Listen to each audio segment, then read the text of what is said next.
Hey guys, so I wanted to talk a little bit about one of my favorite garden treasures.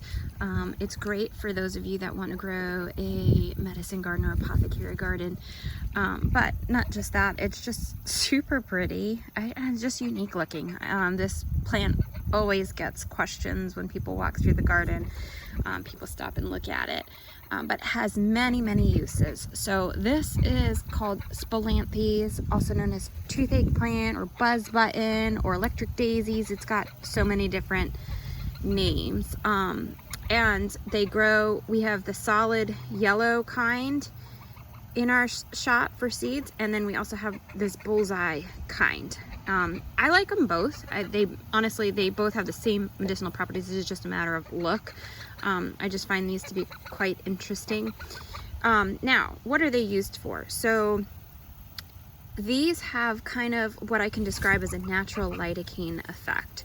So when you chew on just a tiny little bit of the flower head. Hi Hazel, you want to be part of the video too, huh? So it just takes just a tiny little pinch of this flower head and it will numb your mouth, and people use it for toothaches or cold sores like canker sores, when you get those canker sores in your mouth, or even a sore throat. You can gargle with it. You can make tinctures and salves to rub on painful wounds or things like that. It has natural antimicrobial properties. But apart from that, the leaves are even edible. They also have the same effect, just not nearly as strong as the flower head.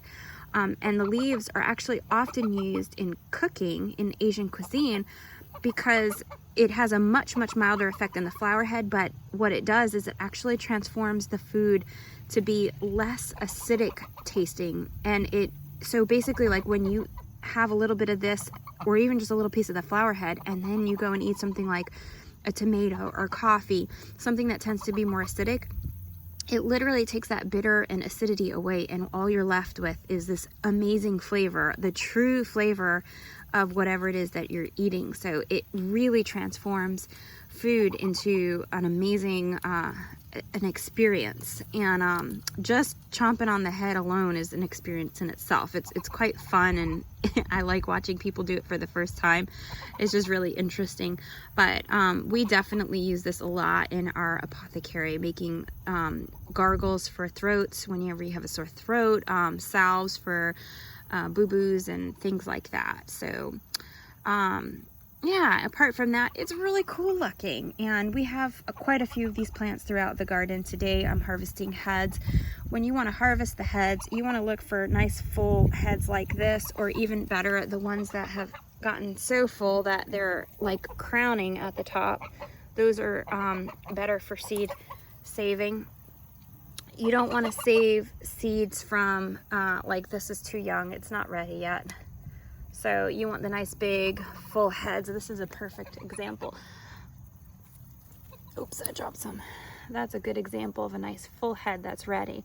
And the seed is down in here. So we do offer seed in our shop. We actually sell a whole dry flower head, which every single little speck that you see on there, underneath that is a seed. So this literally contains thousands of seeds in just one flower head. And the reason we sell it like this, is it just a full whole dry flower head, is it's like so time consuming and tedious to separate these and actually count out seed. It's just ridiculous. Not to mention, the easiest way to do this is once they're dry, I'm gonna put one down here, you just break the head up. Hang on. Just break the head up in your hand. When it's dry, it'll crumble pretty easy, and then you just sprinkle it along your soil. That's it.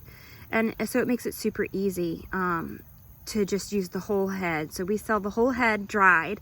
You can choose to either chomp on it to taste it and try and get the effects, because even dried you'll get the effects, or and maybe both, a little bit of both. Try some to have the fun experience up front and then save some for seed. But you get just one dried flower head for the seed packs. Now we are going to be offering in bulk for medicinal purposes some of the dried leaves and flowers for use to make tinctures and things like that. But I'm not sure we're going to do that this year because our plant's got a late start, and it just really depends on how much we harvest.